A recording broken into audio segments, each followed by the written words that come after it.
Bismillahirrahmanirrahim. Assalamualaikum warahmatullahi wabarakatuh. Alhamdulillahi rabbil alamin wa bihi nasta'in wa ala umurid dunya waddin. Wassalatu wassalamu ala asyrafil anbiya'i wal mursalin nabiyyina Muhammadin wa ala alihi wa sahbihi ajma'in. Ya ayyuhalladzina amanu taqullaha haqqa tuqatih wa la tamutunna illa wa antum muslimun. Wa qala an-nabiy sallallahu alaihi wasallam khairukum man ta'allama al-Qur'an wa 'allamah.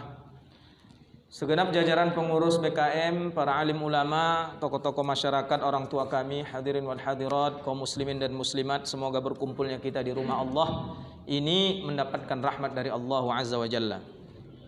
Alhamdulillah, mari kita senantiasa bersyukur kehadirat Allah Azza wa Jalla atas limpahan nikmat karunia serta hidayah yang Allah berikan kepada kita, sehingga dengan nikmat tersebut terbuka hati kita, ringan langkah kita untuk menghadiri majelis ilmu agama, majelis yang diridhai oleh Allah Azza wa Jalla.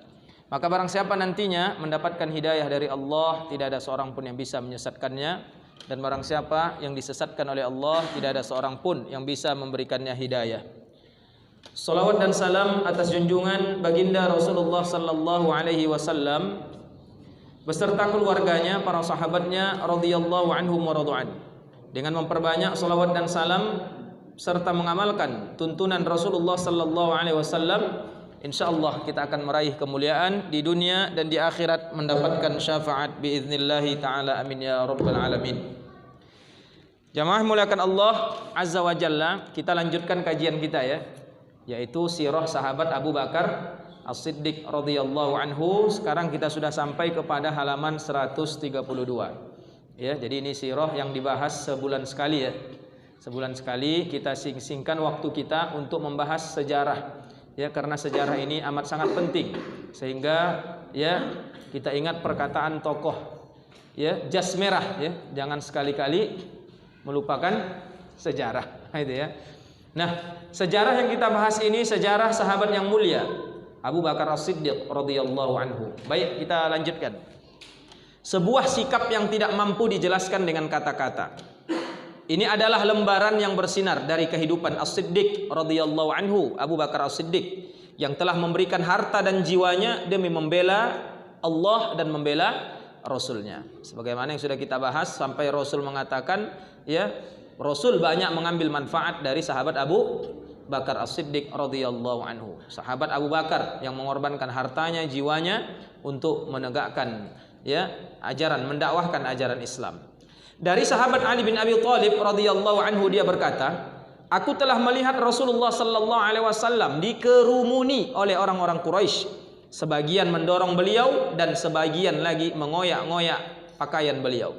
Mereka berkata, ini di awal dakwah ya, engkaulah orang yang menjadikan Tuhan-Tuhan yang banyak menjadi satu Tuhan saja. Jadi orang-orang kafir Quraisy nggak senang Tuhan yang begitu banyak malah dijadikan satu. Karena kita tahu ya, orang kafir tuh banyak Tuhannya.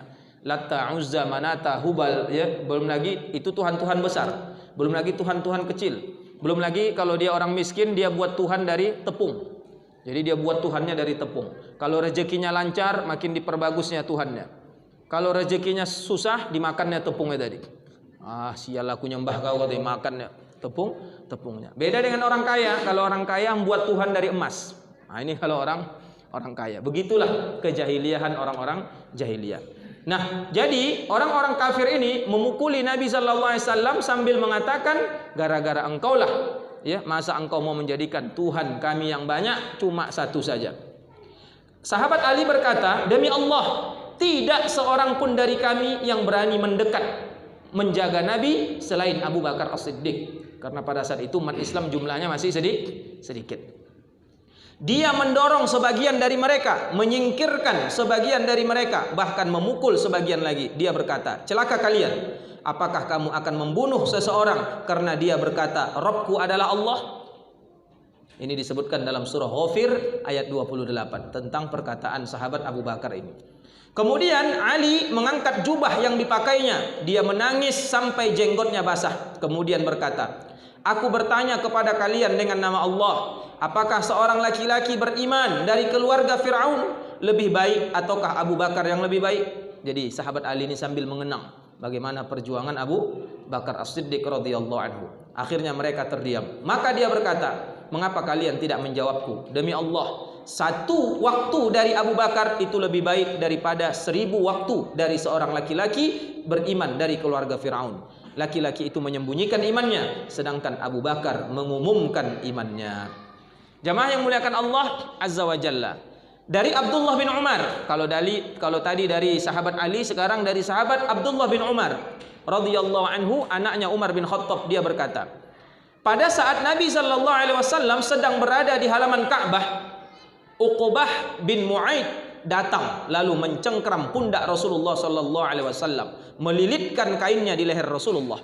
Begitulah dulu ya perjuangan Rasulullah di dalam mendakwakan Islam. Dia mencekik Rasulullah dengan kuat, maka datanglah Abu Bakar. Dia mencengkram pundak Uqbah dan menyingkirkannya dari Rasulullah sallallahu alaihi wasallam. Kemudian dia berkata, "Ataqtuluna rajulan ay yaqula rabbi Allah wa qad ja'akum bil bayyinati min rabbikum?" Apakah kamu akan membunuh seseorang karena dia berkata, "Rabbku adalah Allah, Tuhanku adalah Allah." Gara-gara dia mengatakan itu kalian mau membunuhnya? Ya.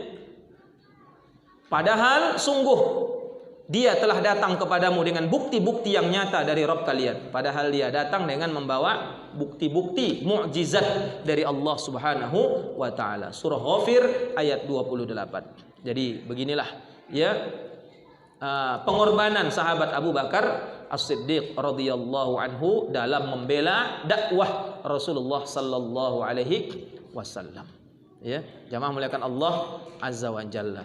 Dan ini layak untuk kita ikuti. Ketika berbicara tentang Islam, maka tidak ada lain ya, wajib bagi kita untuk membela. Ketika Islam dilecehkan, ketika Islam direndahkan, ketika umat Islam dihina, maka setiap orang yang punya jiwa iman, ada iman dalam hatinya, dia akan marah ketika agama Allah Subhanahu wa taala dilecehkan.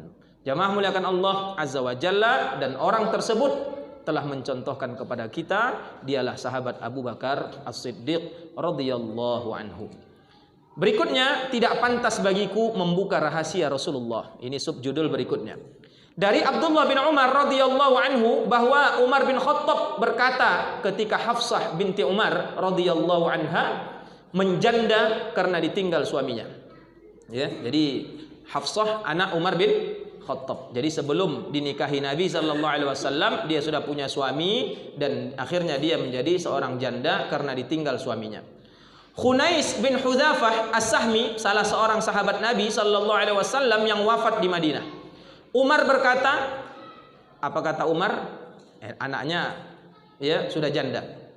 Aku datang kepada Utsman bin Affan.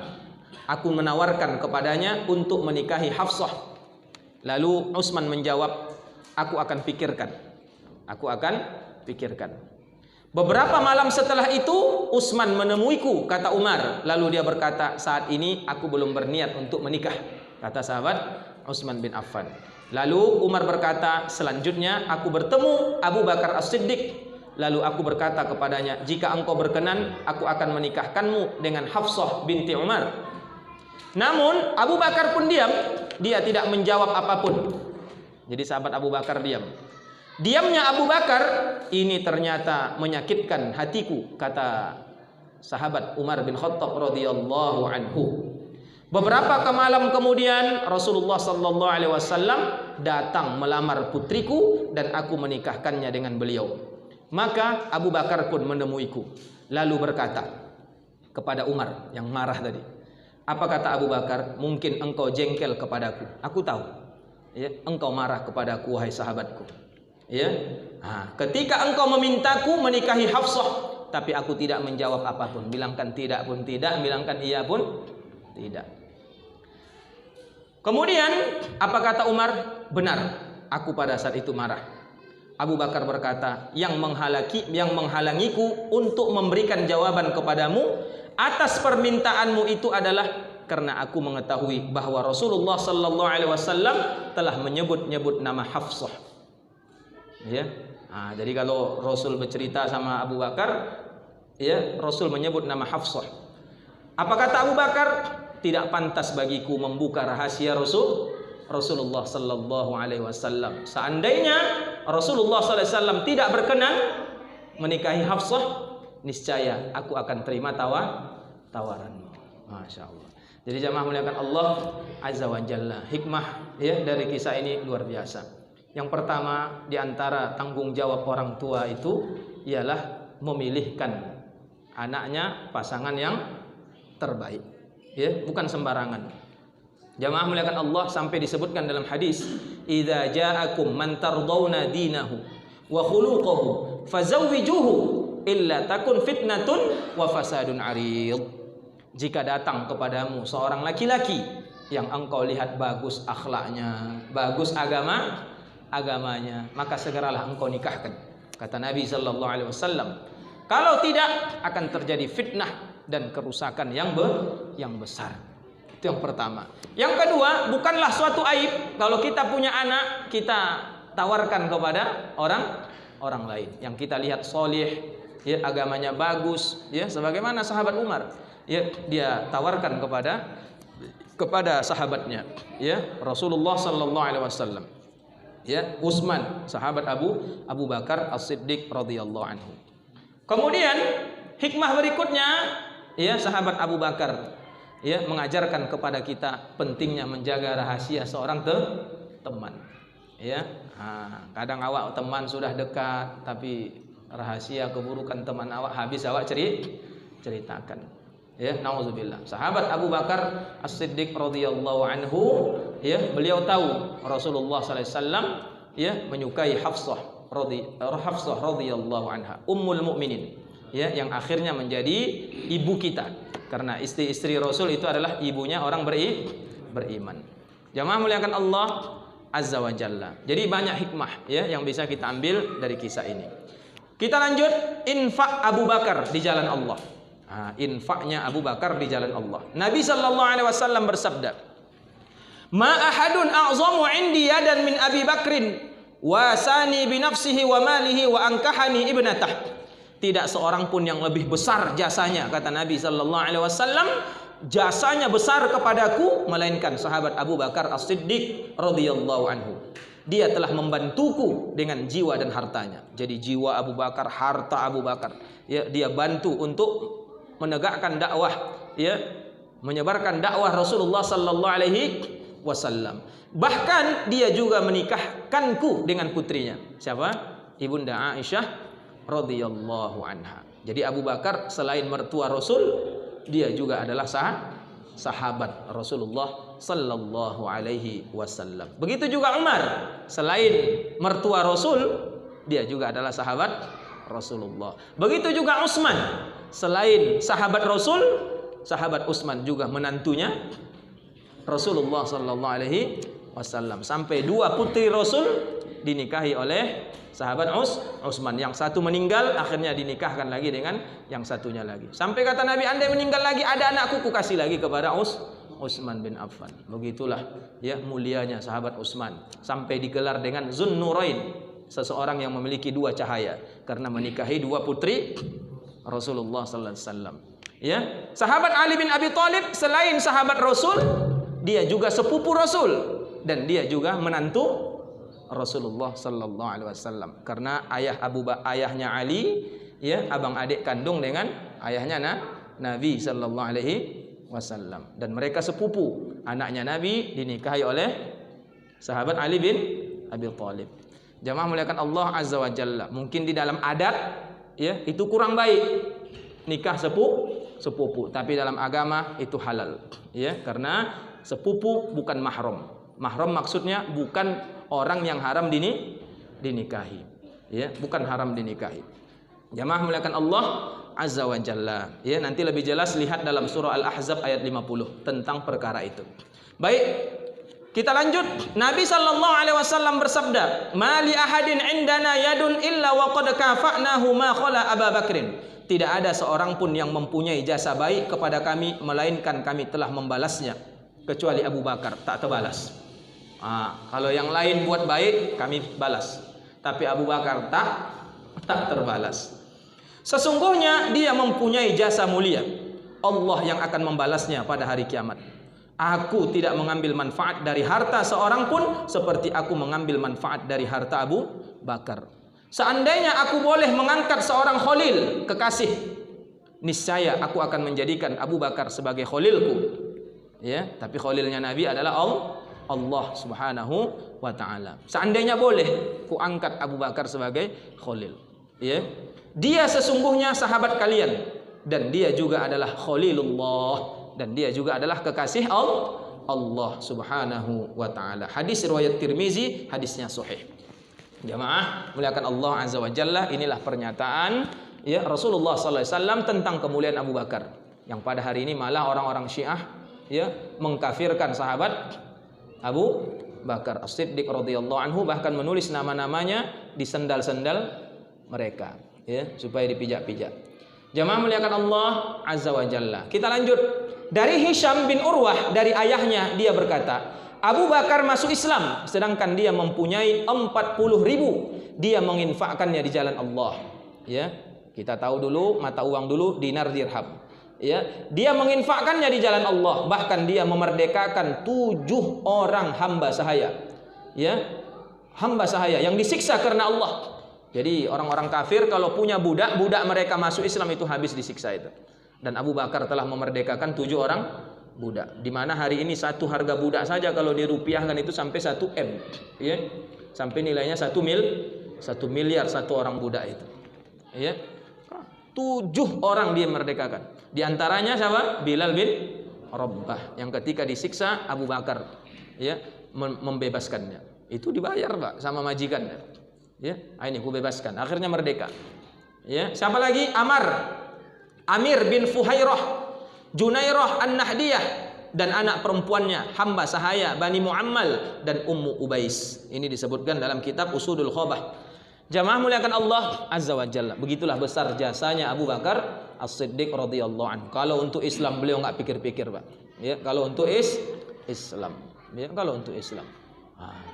Kemudian dari Ibunda Aisyah radhiyallahu anha dia berkata, Abu Bakar radhiyallahu anhu telah berinfak 40.000 kepada Rasulullah sallallahu alaihi wasallam. Ini disebutkan dalam riwayat Ibnu Hibban sehingga Allah turunkan ayat tentang beliau. Ya, a'udzubillahi minasyaitonir rajim, surah Al-Lail ayat 17 sampai 21. Wa sayujannabuhal atqa, dan akan dijauhkan darinya neraka. Atqa, orang yang paling bertakwa. Jadi orang yang paling bertakwa itu akan dijauhkan neraka.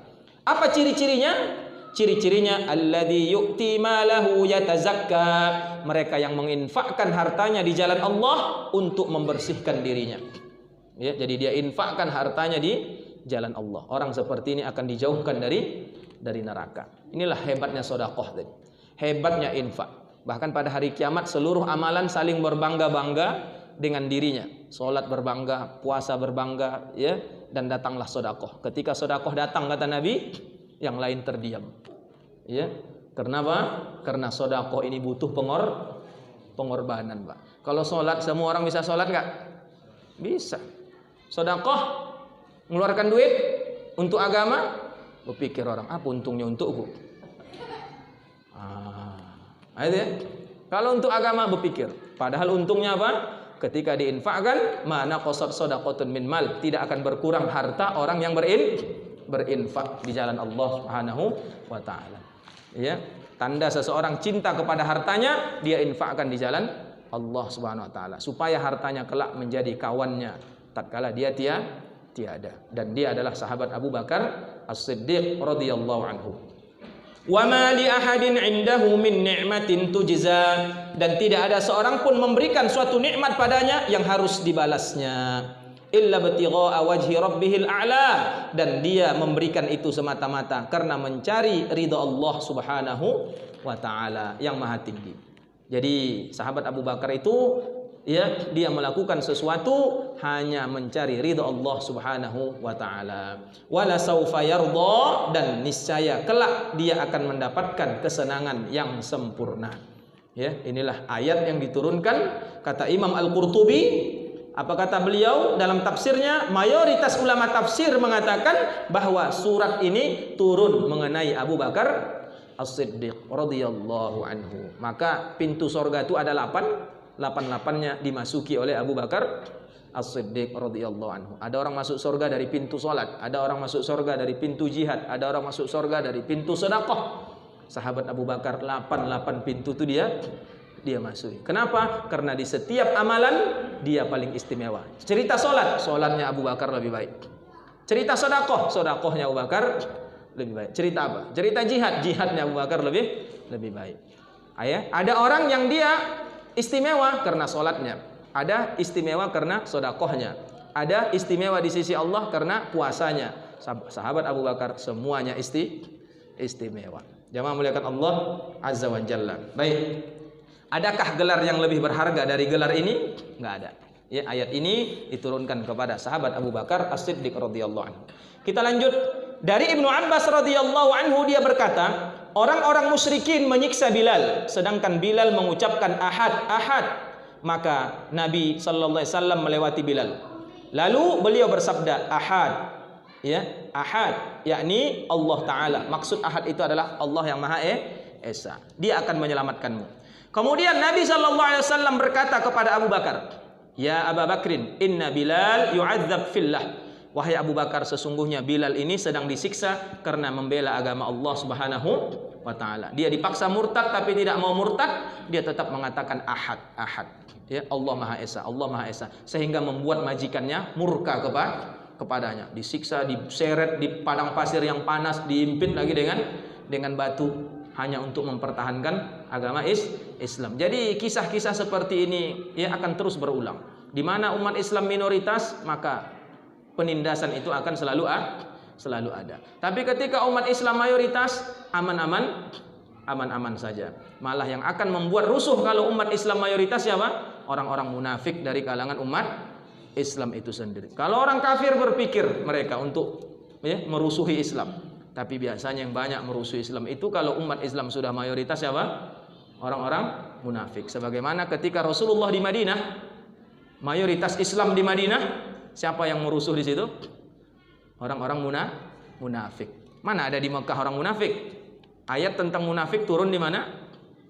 Di Madinah. Karena di Mekah yang ada mukmin kafir, dua ini aja.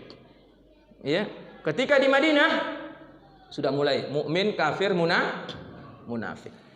Ya, munafik. Maka jamaah muliakan Allah azza. Ingat ya, ini sejarah terulang. Ketika umat Islam minoritas, lihatlah. Ya, mereka akan tertindas. Tapi ketika mayoritas, orang kafir akan berpikir malah orang munafik yang akan menghancurkan Islam. Itu ya di mana-mana seperti itu. Maka jamaah muliakan Allah azza wa jalla. Maka apa kata Nabi? Ya Abu Bakar, inna Bilal yu'adzab fillah. Wahai Abu Bakar, Bilal ini diazab karena Allah Subhanahu wa taala. Ya, membela agama Allah Subhanahu wa taala. Akhirnya Abu Bakar memahami maksud Nabi. Kemudian dia pulang dan mengambil satu ritel emas, lalu pergi menemui Umayyah bin Khalaf, majikannya Bilal. Ya, majikannya Bilal. Dia berkata kepada Umayyah, apakah engkau mau menjual Bilal kepadaku? Maka dia menjawab, ya. Maka Abu Bakar membelinya dan memerdekakannya. Akhirnya orang-orang musyrikin berkata, Abu Bakar tidak memerdekakannya kecuali karena jasa Bilal atasnya. Ya, karena Bilal berjasa atasnya. Ada saja ya alasan mereka untuk menghilangkan keikhlasan keikhlasan Abu Bakar As-Siddiq. Allah, dia merdekakan itu kan karena Bilal berjasa sama Abu Bakar. Maka turunlah ayat tadi.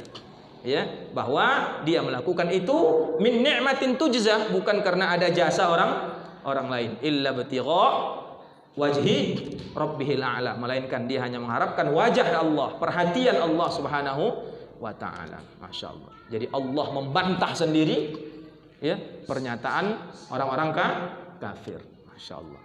Adakah ya kedudukan yang mulia dibandingkan ini?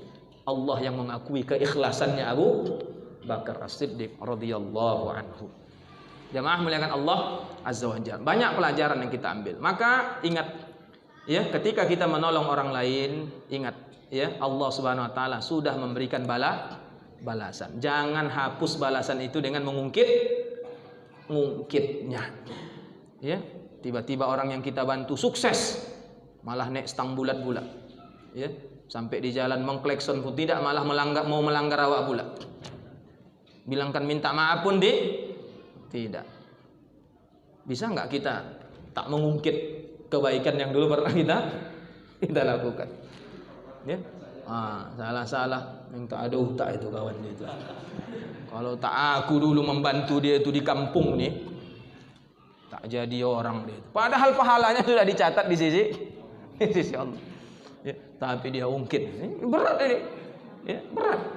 Maka jangan memuliakan Allah Azza wa Jalla. Maka keikhlasan paling tinggi apa? Innama nut'imukum liwajhillah, la nuridu minkum jazaa'u wala syukura. Ya. Sesungguhnya kami memberikan kalian makan hanya liwajhillah, mengharapkan wajah Allah Subhanahu wa taala. La nuridu minkum, kami tidak mengharapkan balasan dari kebaikan yang kami lakukan, wala syukura, jangankan balasan, mengucapkan terima kasih pun enggak kami harapkan. Bisa enggak kita seperti kita tolong orang dia enggak mengucapkan terima kasih, tak apalah. Sedih awak. Bisa? Oh, kalau bisa seperti itu hebat betul itu. Ya. Betul. Ya, wala syukura. Ya, mengucapkan terima kasih pun enggak kami harapkan. Ya, jamaah muliakan Allah Azza wa Jalla. Ini keikhlasan yang paling tinggi. Walaupun keikhlasan itu bertahap-tahap, ya, bertahap-tahap. Dan Abu Bakar As-Siddiq sudah sampai pada tahap menolong tidak mengharapkan jasa. Ya, kalau mungkin level kita nggak ada masalah ya. Nah, karena ada manfaat yang kita lakukan, kita mengharapkan jasa, ya, jasa. Apalagi misal berbentuk keahlian dan lain sebagainya. Tapi sahabat Abu Bakar As-Siddiq sudah sampai level itu. Jamaah muliakan Allah Azza wa Jalla. Baik. Kita lanjut. Maksudnya Allah akan memberikannya di sorga apa yang membuatnya rela. Umar radhiyallahu anhu berkata, Abu Bakar adalah sayyid kami, penghulu kami, pemimpin kami. Dia telah memerdekakan sayyid kami. Maksudnya adalah Bilal. Ya. Disebutkan dalam hadis riwayat Bukhari.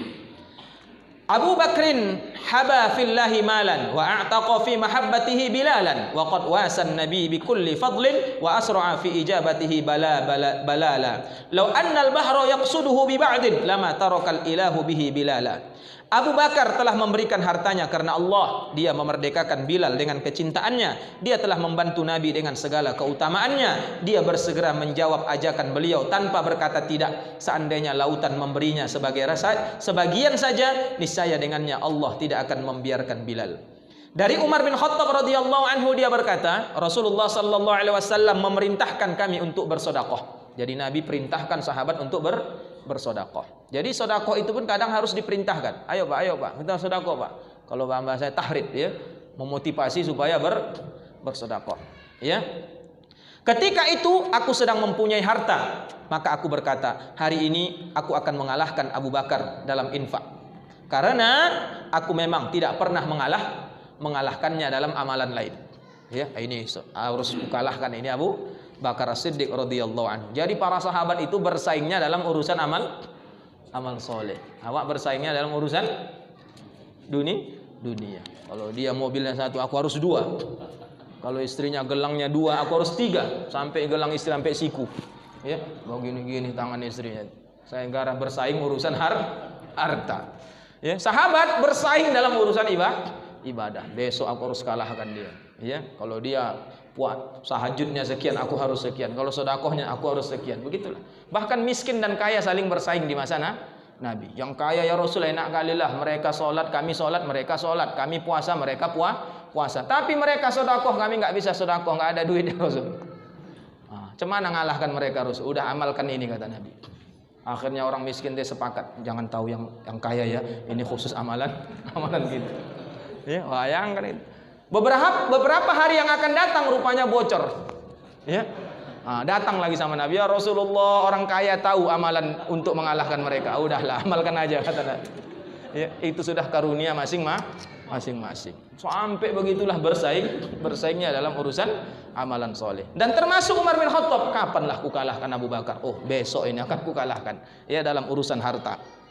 Maka aku datang membawa setengah dari hartaku. Bayangkan, kalau di saldonya itu 1 M, ya, setengahnya berapa itu? 500 juta.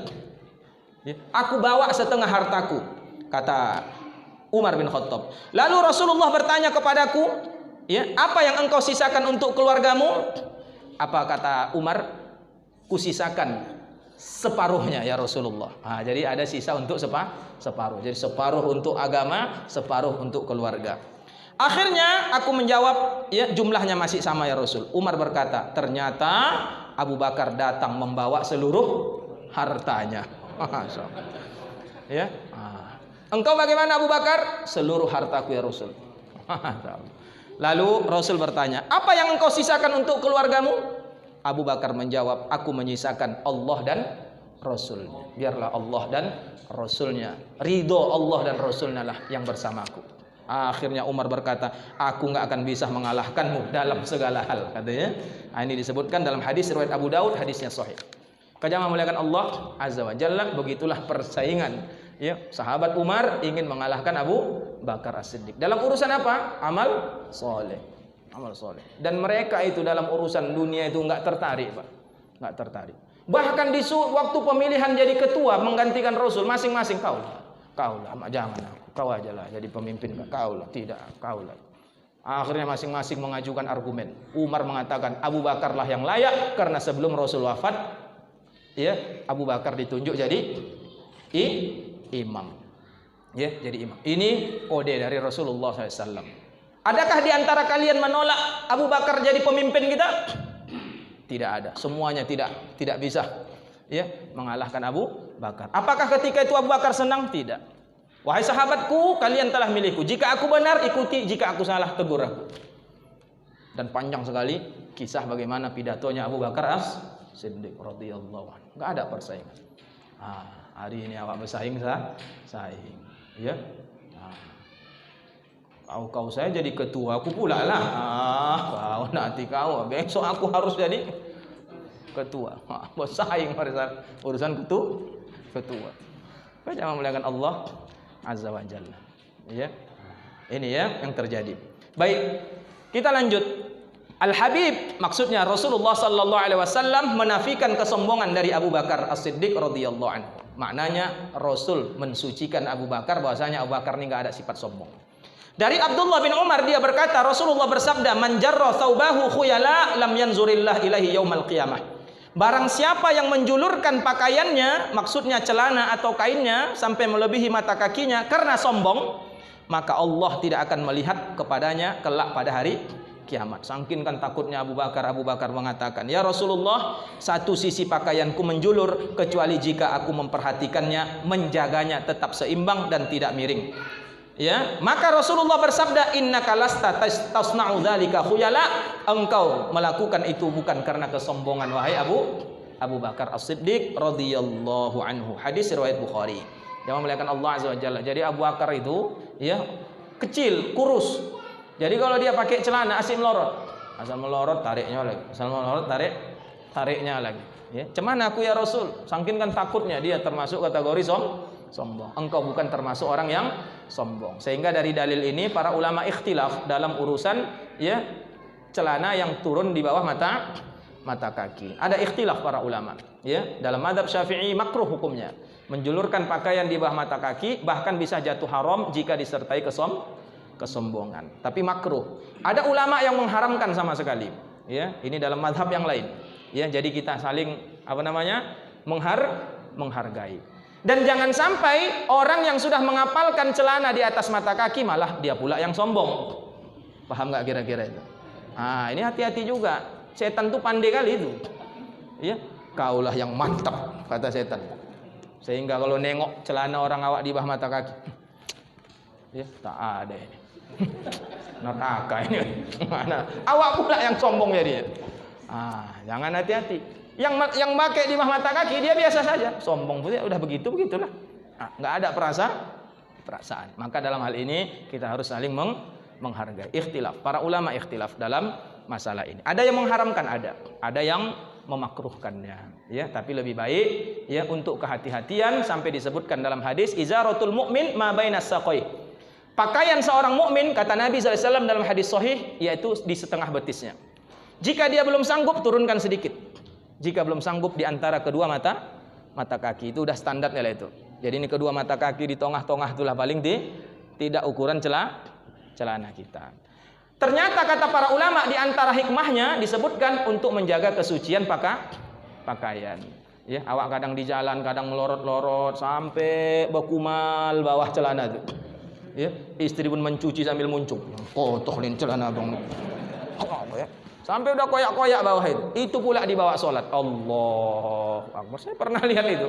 Itu yang dibawa sholat. Dia pakai sepatu bapak itu seret-seret celananya itu. Itu bawa sholat. Allah Akbar. Ya, maka kita senang nengok orang-orang tua kita ngajarkan dulu pakai sarung. Ya, pakai sarung. Itu ternyata salah satu menjaga itu. Saya lihat orang tua saya, cemana pun dia pakai celana, risih dia kalau pakai celana. Pakai sarung dia. Rasanya nggak enak dia pakai celana. Pakai sarung dia. Ya, kenapa? Karena sarung khusus sholat. Sarung. Ya. Yang jadi masalah kalau kita musafir celana kita model seperti itu, apa nggak susah kita? Mau buka ganti kain dan susah. Sementara dalam perjalanan najis segala najis kita lewati. Apalagi masuk kamar mandi terseret-seret di kamar mandi. Nah, ini makanya untuk kesucian itu lebih baik dijaga walaupun di antara kedua mata kaki. Paham kira-kira Pak ya? Yang terjulur jangan sampai sombong, yang tidak terjulur juga jangan sombong. Ya, jangan sombong. Maka jamaah muliakan Allah Azza wa Jalla. Baik, Abu Bakar selalu berada di garis depan dalam setiap kebaikan. Disebutkan dari dalam hadis Abu Hurairah radhiyallahu anhu, jadi Rasul pernah nanya para sahabat, "Man asbaha minkumul yauma shaiman?" Apa kata Nabi? Siapa di antara kalian pagi ini puasa? Siapa di antara kalian pagi ini puasa? Abu Bakar menjawab, "Saya ya Rasul." Nabi bertanya lagi, "Siapa di antara kalian yang ikut mengantarkan jenazah?" Abu Bakar menjawab, "Saya ya Rasul." "Siapa di antara kalian yang baru memberi makan orang miskin hari ini?" Abu Bakar lagi-lagi menjawab, "Saya." Sahabat belum ada. Ya. "Siapa di antara kalian yang sudah menjenguk orang sakit hari ini?" Abu Bakar menjawab, "Saya ya Rasul." Maka Rasulullah bersabda, semua itu tidak terkumpul pada seseorang kecuali dia akan masuk surga. Jadi begitulah sahabat Abu Bakar As-Siddiq radhiyallahu. Jadi semua amalan tak dia tinggalkan. Masya Allah. Jamaah muliakan Allah Azza wa Jalla. Siapa yang puasa hari ini? Saya Rasul. Dan ini menjadi dalil boleh kalau kita ya dalam sebuah organisasi atau perkumpulan BKM, tidak mengapa kita saling bertanya tentang amalan. Apa kabar akhi? Gimana tahajud tadi malam? Alhamdulillah. Tak mau aku jawab, ria pula nanti aku enggak. Ya. Cemana amalannya, amal yauminya, hari-harinya, cemana? Enggak masalah. Ya, ini tujuannya apa? Untuk saling fastabiqul khairat. Banyak tahajudnya, Bah. Sebulan tuh 10, aku harus 15. Ini itu gunanya. Ya. Jangan pula malah sebaliknya. Ketika sudah dikumpulkan amal yaumi, awak cari pula yang paling rendah. Kau berapa? 10, 20, aku 10, sama kita, cas kita sama. Nah, ini kadang penyakitnya. Apalagi disuruh baca Quran ya. Kau berapa juz? Saling mencari yang paling rendah. Sahabat enggak, dia cari yang paling tinggi. Udah Isa belum? Udah ya. Demikian kajian kita.